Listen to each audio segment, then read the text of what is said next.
The major historical event that goes by the name of the Treaty of Guadalupe Hidalgo is one of the most important early and significant agreements in North American history. This major agreement completely reshaped what we know today as the American Southwest portion of the United States. Signed in 1848, the Treaty of Guadalupe Hidalgo wasn't as simple as some may draw it up to be. It was more than drawing a line on a map and pointing out which side belongs to who. It affected millions of people throughout history and continues its influence on us today. Looking back to the start of this treaty, we must take a look back all the way to Mexican-American War, which took fight in 1846. A disputed border between Texas and Mexico was the reason this conflict came to life, as Texas joined the U.S. in 1845. The U.S. and Mexico claimed one border was at the Rio Grande, while the other argued it was at the Nueces River. More was added to the fire when the U.S. introduced the idea of manifest destiny, which was the belief that the U.S. was destined to spread across the entire continent from ocean to ocean, right to left. This led to more war and conflict with Mexico as well. The Treaty of Guadalupe Hidalgo was signed in a small town that goes by the name near Mexico City, February 2nd, 1848. This treaty was major news considering Mexico gave up more than half of its current land at the time to the United States.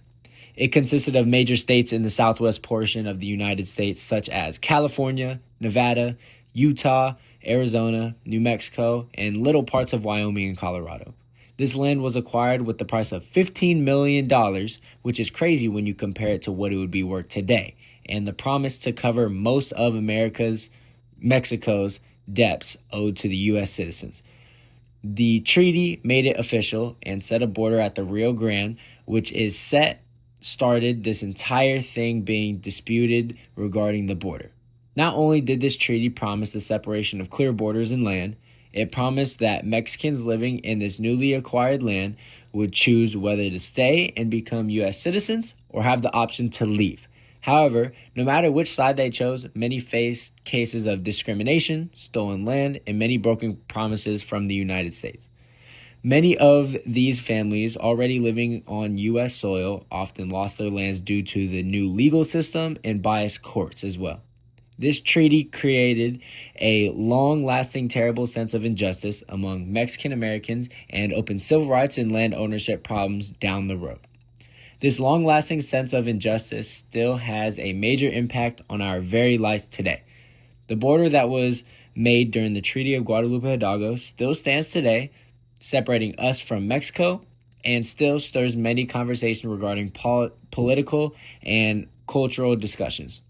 This treaty also was the reason for many movements, one being the Chicano movement of the 1960s, which highlighted Mexican-American rights and the broken promises from the Treaty of Guadalupe Hidalgo. Now you can see how this lasts not only back then, but carries on to today as we see. As we have seen our timeline shape into what we know it is today, we begin to see that historical treaties and agreements don't only stay on the surface and affect governments, but rather have real effects and consequences on families and communities. To conclude our talk on the Treaty of Guadalupe Hidalgo, I would like to state how it ended a war and redrew a continent, bringing North America into what it is today. Now, its effects went much further than just changing a map.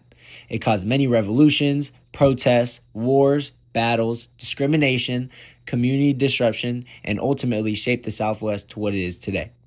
By not only staying on the surface of this treaty and truly digging in deep to the history of it, we can now better understand the important complexity behind its long-lasting historical dent. The importance of knowing what is right and taking a stand for all the people affected by such crucial events in history is very important, and as seen in the Treaty of Guadalupe Hidalgo and what we have talked about today, does exactly that. Thank you.